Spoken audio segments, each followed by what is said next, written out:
Sisimulan ko po ang mga nakakatakot naming karanasan sa lumang bahay ni Lola noong panahong 1981. Ako po ulit ito, si Edmond. Unang salta kami noon sa Pampanga. Sa halagang 4,000, binili ni nanay ang lumang bahay kay Lola bago pa ito pumanaw. Kasama sa bahay ang lupa ni Lola na malapit sa sapa na napapaligiran ng mga puno ng akasya, mangga, sampalok at aratilis. Dahil sa maraming nakatanim na puno sa paligid ng bahay at sa bandang likuran nito, malilim ang lugar at tahimik ang paligid. Simple lang ang bahay ni Lola. Ang unang palapag ay yari sa bato at ang ikalawang palapag naman ay gawa sa kahoy. Si nanay ang unang nakaranas ng katatakutan noong lumipat na kami sa bahay na yun. Isang gabi daw noon, hindi siya dinadalaw ng antok dahil walang kuryente. Medyo maalinsangan kaya naisipan niyang magpahangin sa balkonahe sa ikalawang palapag. Habang nakaupo, mayroon daw siyang narinig na may tumatawag sa pangalan niya. Inisip niya na baka si tatay yun, kaya tumayo siya at pumunta sa kwarto nila ni tatay. Laking pagtataka niya nang madatnan niyang tulog na tulog si tatay. Sa halip na bumalik sa balkonahe, ay minabuti na lang niya na mahiga na rin at matulog. Kinaumagahan, habang kami ay nag-aalmusal, ikwinento niya sa amin ang nangyari sa kanya kagabi. Nagkatinginan na lang kami nila tatay at mga kapatid ko, pero hindi lang kami umimik. Sabado noon, kaya walang pasok sa eskwelahan. Si tatay, kahit na may trabaho sa araw na yun, ay hindi na din pumasok. Napansin niya kasi na natakot talaga si nanay. Bago lang din kaming naninirahan sa bahay na yun, kaya hindi rin kami mapakali noon. Kakatapos lang namin ng hapunan, napansin namin na si nanay ay parang malalim ang iniisip. Tinanong siya ni Papa kung anong problema. Ang sabi ni nanay, malakas daw ang kutob niya na mangyayari ulit yung nangyari nung isang gabi. Yung may tumawag sa pangalan niya, pero hindi niya alam kung sino. Sinabihan siya ni tatay na huwag matakot kasi kasama naman niya kami. Noong gabi na at nakatulog na kaming lahat, si nanay pala ay hindi makatulog. Naiisip niya pa din yung nangyari. Ang ginawa ni nanay, tumayo siya at pumunta ulit sa balkonahe. Dahil sa hindi siya mapakali kakaisip, napagdesisyonan niya na kung may tatawag ulit sa pangalan niya, kakausapin niya din ito. Ayon sa kwento ni nanay, habang nakaupo siya sa balkonahe, nung ikalawang gabi na yun, umihip daw ang malamig na hangin.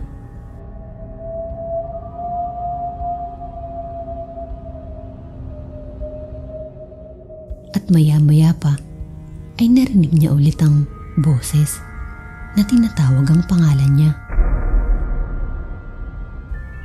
Nag-ipon ng lakas ng loob si nanay at sumagot ng, "Sino ka at anong kailangan mo?"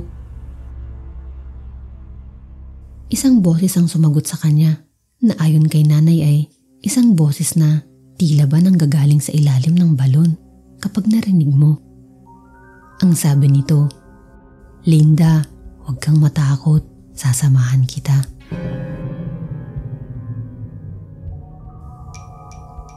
Nanlamig bigla si nanay at sa sobrang takot ay kumari pa siya ng takbo papasok sa kwarto nila ni tatay. Nagising kami dahil sa ingay at iyak ni nanay noon. Pinakalma siya ni tatay hanggang sa makatulog na siya. Kinabukasan, tinawag ni tatay ang tiyuhin kong pastor para i-dedicate ang bahay at mawala na ang mga nagpaparamdam doon. Mula noon, wala na kaming ibang kwento na narinig kay nanay. Hindi namin alam kung Nililihim niya na lang ang mga nararanasan niyang kababalaghan o sadyang iniiwasan na lang niyang ikwento dahil ayaw niya kaming matakot sa lumang bahay ni Lola. Meron din si tatay na nakwento sa amin.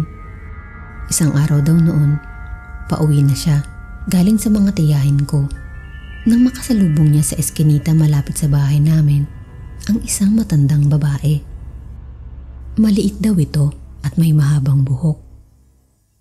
Pagkalampas daw nito ay hindi niya alam kung bakit pero napalingon siya doon sa matanda. Laking gulat niya nang makitang yung matandang babae ay lumulutang sa hangin papalayo sa kanya.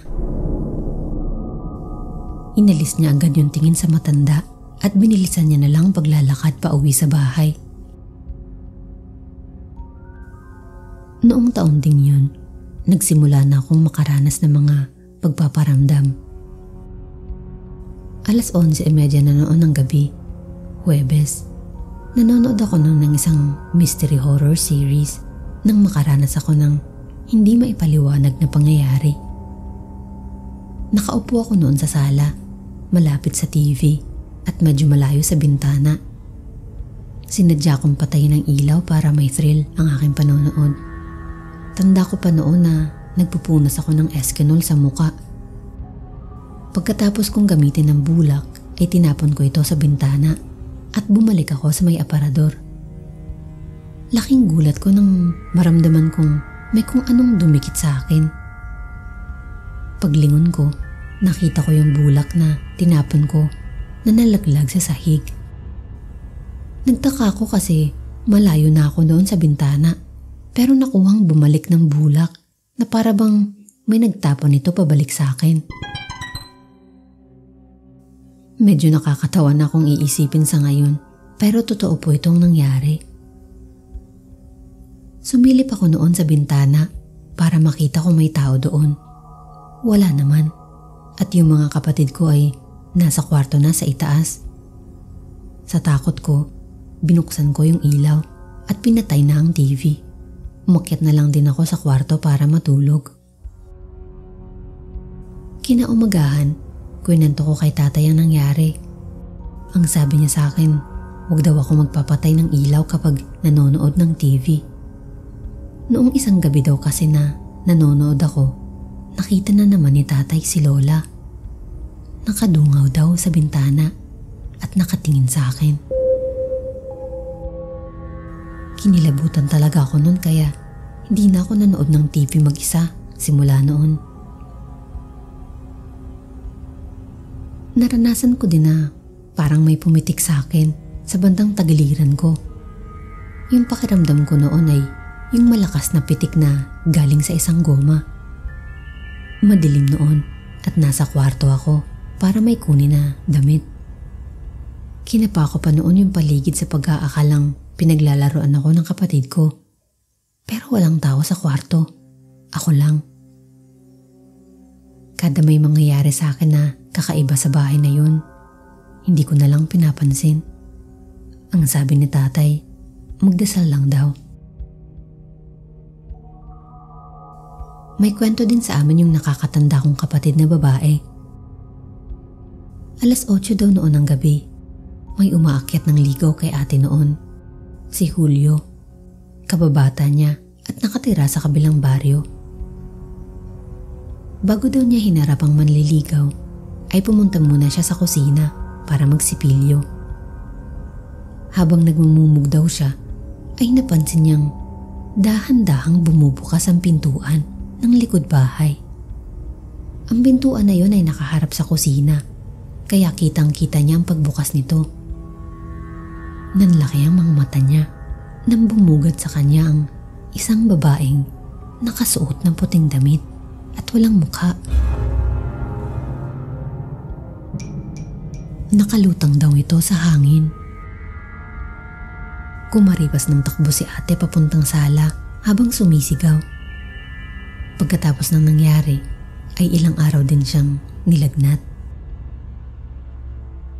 Dahil sa nangyari kay ate, minabuti ni tatay na ipabindisyon ng lumang bahay namin. Kaya lang Kahit nabindisyonan na, hindi pa rin tumigil ang mga pagpaparamdam at walang linggong hindi kami dinadalaw ng mga multo. Halos kaming lahat na nakatira sa lumang bahay namin ay nakaranas ng mga kababalaghan. Naalala ko din ang kwento sa amin ng nakatatanda kong kapatid na lalaki. Madaling araw na noon at pauwi na si kuya galing sa isang party. Kapag alam namin na may uuwi sa aming alanganing oras, hindi namin kinakandado ang pinto sa likod bahay. Hindi rin naman yan mabilis mabuksan kung hindi mo alam kung papaano. Kailangan mo pa kasing kapain ang seradura ng pinto para mabuksan ito. Ayun nga ang ginawa ni kuya noon. Pagka-uwi niya sa bahay, dumiretso sa likod bahay para doon dumaan papasok. Pagkapa ni kuya ng seradura, may naramdaman daw siyang malamig na kamay na humawak sa kanya. Sobrang lamig daw nito na parang yelo. Nabigla siya noon at mabilis niyang hinugot ang kamay niya mula sa pinto. Sumagi sa isip niya noon ang kwento ni ate tungkol sa babaeng nakaputi na nakalutang sa hangin. Doon yun nakita ni ate sa mismong kinatatayuan ni kuya noong mga oras na yun. Ang ginawa niya, kumari pa siya ng takbo palabas ng bakuran namin at dumiretso sa kamag-anak namin para doon na lang magpalipas ng gabi. Sa lahat po ng magkakapatid, madalas akong nakakaranas ng mga kababalaghan. Hindi naman bukas ang third eye ko, pero madalas akong pagpakitaan ng mga multo at kaluluwang ligaw, lalo na sa lumang bahay ni Lola. Isa sa pinaka-nakakatakot kong karanasan ay noong maiwan ako mag-isa sa bahay. Tandang-tanda ko po noon, umalis si nanay para magluto sa piyesta ng aming mga kamag-anak sa Bulacan. Ang tatay at ang mga kapatid ko naman ay noon ay dumayo sa aming kamag-anak sa kalapit baryo upang makisaya sa piyestang baryo. Maghahating gabi na noon nung umakyat na ako sa kwarto para matulog. Binuksan ko ang bintana at pinto sa harap ng balkonahe para pumasok ng sariwang hangin. Pagkalipas ng ilang minuto, ay napansin ko sa dingding ng kwarto ko na may parang anino na gumagalaw. Napatingin ako sa bandang balkonahe at nakita ko na ang anino ay nanggagaling sa kurtinang nakasabit sa pinto. Kitang-kita ng mga mata ko, yung kurtina ay naghugis na parang lumang saya. Tumayo ako at unti-unting hinawakan ng kurtina. Hindi ako makapaniwala na ang manipis na tela ng kurtina ay kumapal na parang may kung anong nakasapin pa dito. Ang ginawa ko, pinagpag ko yung kurtina at saka ito nagbalik sa dati nitong anyo na manipis at madulas na tela. Hindi ko na lang binigyan ng pansin ang pangyayaring yun dahil na rin siguro sa pagod sa maghapong pagtatrabaho sa loob ng bahay. Gusto ko na lang matulog. Pagkalipas pa ng ilang oras ay bigla akong nagising sa mga yabag ng paa na paakyat sa itaas ng bahay. Tahimik lang akong nakiramdam kung saan papunta ang mga yabag na yun. Natigilan ako nang huminto ang mga yabag ng paa sa tapat mismo ng pinto ng kwarto ko. Bumilis bigla ang tibok ng puso ko nang maalala ko na nakabukas ang pinto ng kwarto noong mga panahong yun. Pumikit na lang ako pero nagulat ako nang marinig kong paalis ang mga yabag ng paa at papunta na sa hagdan pababa ng bahay. Narinig ko pang nagingay ang mga tsinelas. Pinakinggan ko mabuti kung saan papunta ang misteryosong yabag at hindi nga ako nagkamali. Papunta ito sa kusina. Paglipas ng ilang sandaling katahimikan, narinig kong nagsindi ang kalan at parang may nagpiprito ng itlog sa kawali sa kusina. Sumilip ako mula sa maliit na butas ng dingding at laking gulat ko nang may mga matang nakasilip din sa akin. Napaatras ako at dahan-dahang bumalik sa papag na kinahihigaan ko kanina. Tuluyan na akong napaiyak sa sobrang takot. Hindi ko na alam kung paano ako nakatulog nung gabing yun. Kinaumagahan, pinilit kong kalimutan ang mga nangyari. Lumabas ako ng bahay para bumili ng almusal. Nakita ko si John, ang kapitbahay namin, at may sinabi siya sa akin. "Edmond, may nakita kami kahapon sa likod ng bahay niyo. Mag-asawang bagong kasal. Nanggaling sa likod ng bahay niyo at nagpunta sila sa sapa at lumubog. Hindi na namin sila nakita pagkatapos." Nagulat ako sa sinabi ni John. Hindi kaya yun yung pumasok sa bahay namin kagabi? Natakot ako, pero inisip ko na lang na uuwi na din naman sina mama maya-maya. Hindi na ako mag-isa sa bahay. Pero sa kasamaang palad, hindi na tuloy sina mama umuwi. Noong gabing yun, may Bible study sa simbahan malapit sa bahay namin. Pumunta ako para kahit papano ay bawasan ang takot ko. Pagkatapos ng Bible study, nakiusap ako sa mga kaibigan kong sina Loven at Roland na samahan akong matulog sa bahay namin. Pumayag sila at natuwa naman ako dahil hindi na ako mag-isa na matutulog sa bahay namin. Pagkatapos naming maghapunan, nagpasya na kaming matulog. Ang mga kaibigan ko ay sa sala na higa at ako naman ay nasa kwarto ko sa itaas. Madilim noon kasi walang kuryente, kaya kandila lang ang gamit naming pailaw. Ilang oras ang lumipas at narinig kong sumisigaw si Roland. "Edmond, huwag mong patayin ang kandila." Nagtaka ako sa sinabi niya kasi wala naman akong ginagawa at nasa kwarto lang ako. Ang sabi ko sa kanya, "Nandito ako sa kwarto, hindi ko ginagalaw ang kandila." Wala na akong narinig na sagot sa kanya kaya natulog na lang ulit ako. Kinaumagahan ay nagkwento sa akin si Roland. Kagabi daw ay may nakita siyang naglalakad papalapit sa kanya habang siya ay nagbabasa ng Bible. Hinipan daw nito ang apoy ng kandila na gamit niya. Ang pinagtataka daw ni Roland ay nung pagtingin niya sa kandila, yung apoy nito ay halos humiwalay na sa mitsa ng kandila, pero hindi naman daw namamatay yung apoy. Parang nakalutang lang ito sa ere. Sinigaw niya daw ang pangalan ko noon sa pag-aakalang ako yung lumapit sa kanya at umihip ng kandila. Pero nasa kwarto ako noong mga panahon yun.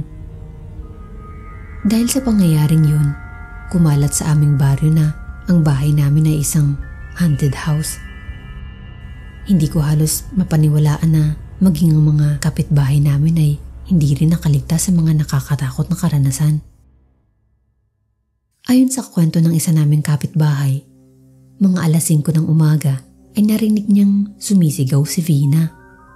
Itinuturo ni Vina ang bahay namin habang sinasabi na mayroon daw siyang nakitang 2 nakaputing babae na lumulutang sa tabi ng puno ng niyog. Dahil sa mga samot-saring kwento, kumalat sa buong baryo namin na pinamumugaran daw ng mga elemento, multo at ligaw na kaluluwa ang bahay namin. Dahil na rin sa kalumaan ng bahay na yun, ay minabuti naming ipagiba ito at tayuan ng 2 bahay para mawala na ang usap-usapan na haunted house nga ang bahay namin. Dahil bago na nga ang bahay namin, inisip ko na okay na ang lahat. Pero hindi pa rin nahinto ang mga pagpaparamdam. Dahil doon, nagpasya na lang kaming ibenta ang bahay.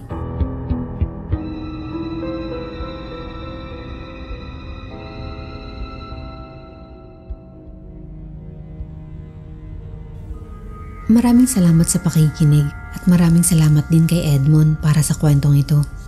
Magbasa ulit tayo ng mga comments. Binabati ko si Mr. Triple M. Alam mo na kung sino ka. Hindi ko masasabi dito buong pangalan ng channel mo kasi may mga batang nakikinig kasama ng mga magulang nila. Pero hello sa'yo at thank you sa pag-comment lagi sa mga videos. Binabati ko din sina Akatosh, Shian at Lawrence Lamay. Hello din kina Quincy Feliscuso at Ledesma Marchinsky. Sabi niya, I am so shocked you are back. Palagi kong pinapakinggan and share your channel kasi ang galing mong mag-narrate at ang ganda ng boses mo. Sa title pa lang maganda na. Akala ko talaga hindi na kita maririnig. I checked the hours when you sent, bagong-bago pa talaga. Natutuwa ako at pinalikan mo ang channel mo. Pictures, sounds, and your awesome narrator. Thank you so much, more power to you and your channel. God bless. Thank you po, Ledesma Marchinsky. Happy listening din kina Kent Leosa, Kwentong Buhay at iba pa, at Mark Bongaris. Sabi niya, salamat at may bagong lapag si Idol Philippine Tales at long time no hear your voice. Thank you po. At ang huli, hello kay Mr. Chris. Sabi niya, hello po, buti bumalik na po kayo sa pagnanarrate. Hindi ko malimutan stories niyo po way back 2020. Thank you po, Mr. Chris. Meron din ba kayong mga nakakatakot na karanasan o mga kwentong hindi pangkaraniwan? Magbahagi ng inyong kwento at ipadala sa akin sa philippinetales@gmail.com o sa ating Philippine Tales Facebook page. Gusto ko rin mabasa ang mga kwento nyo. Hanggang sa muli.